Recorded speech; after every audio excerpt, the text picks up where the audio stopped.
Just going to do a video here on removing the alternator on a 2011 Dodge Avenger 3.6. Just kind of a tip here is what I do is I recover the air conditioning system and then remove this line. It's actually the high side line to the condenser.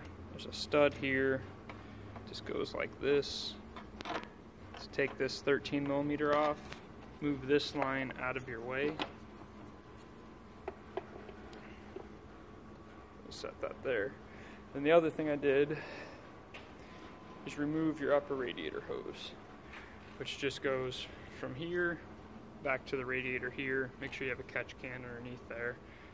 Now next we can sneak the alternator out. Now the steps before this is you have 3 13 millimeter bolts holding the alternator in, and then you have to access your belt tensioner back there and remove the belt. This is just a quick video to show you how to sneak it out of here without removing the AC compressor or the wheel or inner fender, any of those things. So kind of the quick way to take it out from the top.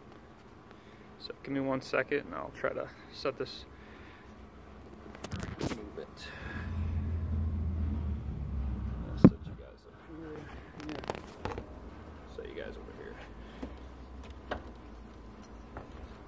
It's a little tricky. You gotta kind of roll it and twist it.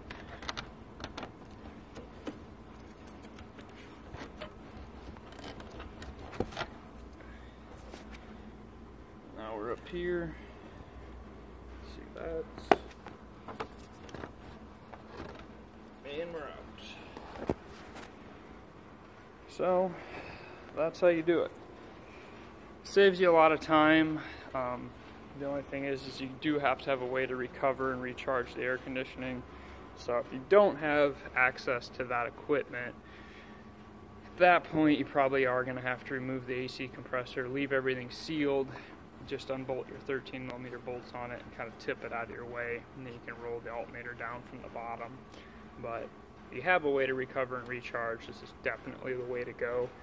Save some time, and you don't need a lift, or you don't have to jack up the car or anything like that. So just some quick tips there. Always make sure you disconnect the battery before taking the alternator off, and always, make sure you test your alternator, make sure that's what's actually going on.